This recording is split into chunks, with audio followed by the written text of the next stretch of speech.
पश्चिम बंगाल में अपनी सरकार बनाने के बाद शुभेंदु अधिकारी एकाएक कर जो है तमाम कई सारे ऐलान करते हुए नजर आ रहे हैं। और इसी कड़ी में आपको बता दें, पश्चिम बंगाल की नवगठित राज्य सरकार ने प्रदेश की प्रशासनिक और शैक्षणिक व्यवस्था में एक बड़ा ऐतिहासिक फेरबदल करते हुए राज्य के सभी मदरसों में सुबह की प्रार्थना सभा के दौरान राष्ट्रीय गीत वंदे मातरम का गायन पूरी तरीके से अनिवार्य करने की बात यहां पर कही है। आपको बता दें कि यह नया प्रशासनिक नियम राज्य सरकार के उस फैसले के ठीक एक हफ्ते बाद आया है जिसके जरिए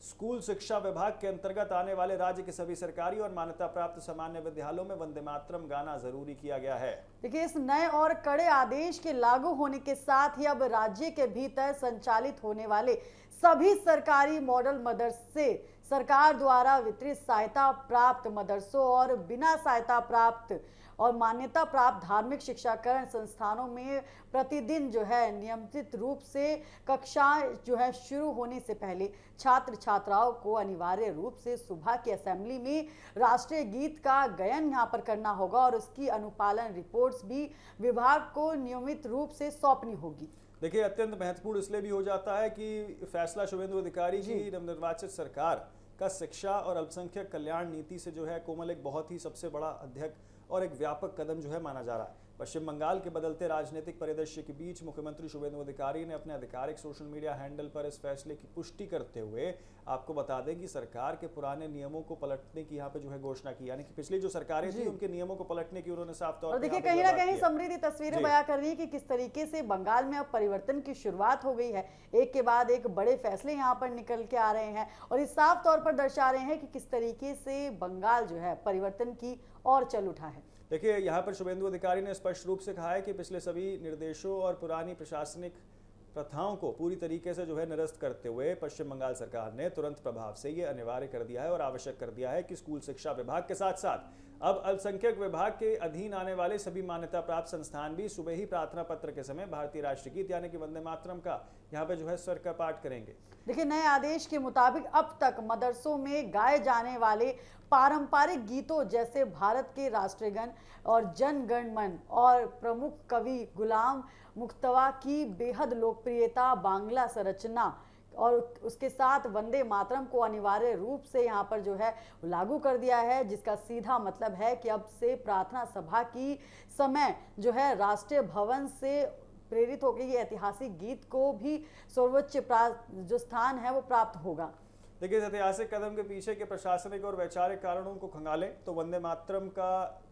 मुद्दा लंबे समय से भारत और विशेषकर पश्चिम बंगाल की राजनीति और सांस्कृतिक विवेचना के बीच बहुत ही महत्वपूर्ण और संवेदनशील हिस्सा रहा है।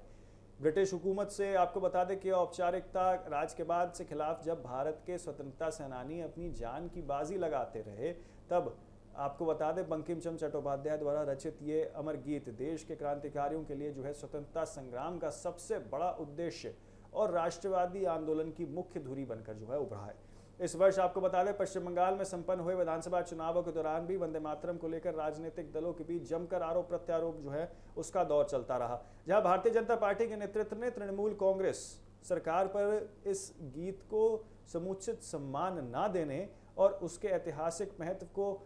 यहाँ पर जो है कमतर आंकने का तीखा आरोप उन्होंने लगाया था। दरअसल वर्ष 2024 के नवंबर महीने में तत्कालीन टीएमसी सरकार ने राज्य के सभी सरकारी और सत्ता प्राप्त स्कूल में सुबह ही आपको बता दें असेंबली के दौरान रविंद्रनाथ ठाकुर द्वारा रचित प्रसिद्ध बांग्ला गीत गाना अनिवार्य कर दिया था, जिससे अब शुभेंदु अधिकारी की नई सरकार ने अपने प्रशासनिक आदेश के जरिए पूरी तरीके से जो है उसको पलट कर रख दिया है। देखिए, इसके अतिरिक्त इस फैसले के जो है तार राष्ट्रीय स्तर पर हाल ही में लिए गए हैं और कुछ बेहद बड़े यहाँ पर नीतिगत निर्णयों से भी सीधे तौर पर जुड़े दिखाई देते हैं और केंद्र सरकार के उस बड़े फैसलों के बाद से ही देश भर के सभी महत्वपूर्ण सरकारी योजनाओं, प्रशासनिक कार्यक्रमों और केंद्र विद्यालयों की प्रार्थना सभाओं में राष्ट्रीय गान के साथ साथ वंदे मातरम के सभी जो है यहाँ पर गर्व के साथ जो है गाया जाना चाहिए। देखिए, आपको बता दें कि यहाँ पे अब केंद्र के इस राष्ट्रीय विजन को आगे बढ़ाते हुए पश्चिम बंगाल की मौजूदा सरकार ने इसे पूरे राज्य में शैक्षणिक और धार्मिक शैक्षणिक संस्थानों की पूरी कड़ाई के रूप में जो है वो जमीनी स्तर पर उतारते हुए ये प्रतिक्रिया शुरू कर दी है, जिसके कारण देश के अलग अलग राज्यों में एक बार फिर से राष्ट्रीय प्रतिक्रियाओं और उनकी अनिवार्यताओं को लेकर जो है वो वैचारिक विमर्श जो है वो तेज हो गया है। पश्चिम बंगाल सरकार जी किस तरीके से यहाँ कड़े रुख और प्रशासनिक तत्परता का अंदाज जो है वो इस बात से भी लगाया जा सकता है कि शिक्षा विभाग के वरिष्ठ अधिकारियों ने इस आदेश के उल्लंघन को रोकने के लिए आपको बता दें कि व्यापक जमीनी प्रबंध किए थे। देखिए, सरकार द्वारा जिला अधिकारियों, जिला स्कूल निरीक्षकों और पश्चिम बंगाल मदरसा शिक्षा बोर्ड के शीर्षक अधिकारियों को जारी किए गए पत्र में साफ तौर पर निर्देश दिया गया है कि अपने अपने अधिकारी क्षेत्र में आने वाले सभी मदरसों का औचक यहाँ पर निरीक्षण करें और ये सुनिश्चित करें कि नियमों का जो है वो पालन यहाँ पर किया जा रहा है। देखिए, कुछ सरकारी सूत्रों के अनुसार स्कूल और मदरसों को सुबह ही पूरी प्रार्थना प्रक्रिया का यहाँ पर बाकायदा एक आंतरिक रिकॉर्ड और डिजिटल वीडियो फुटेज भी सुरक्षित रखने की सलाह दी गई है ताकि भविष्य में किसी भी प्रकार की प्रशासनिक ढिलाई या लापरवाही की स्थिति में जवाबदेही तय की जा सके। आपको बता दें कि शिक्षा विभागों ने एक वरिष्ठ अधिकारी ने अपने नाम ना छापने की शर्त पर बताया कि इस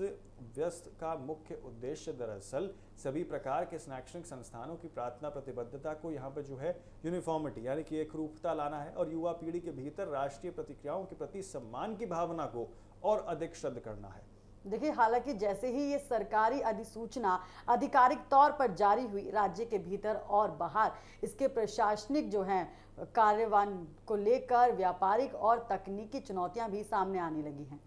देखिए, कई मदरसों और सामान्य स्कूल के प्रचारों और स्थापना प्रधानों ने यहाँ पर आपको बता दें व्यवहारिक दिक्कतों की ओर से ध्यान आकर्षित करते हुए कहा है कि गर्मी की छुट्टियों के ठीक बाद जब शिक्षण संस्थान पूरी तरीके से खुलेंगे तो सुबह की असेंबली में राष्ट्रगान, जनगण मन और इसी के साथ प्रांतीय प्रतिमाओं को जो है अब वंदे मातरम के सभी 6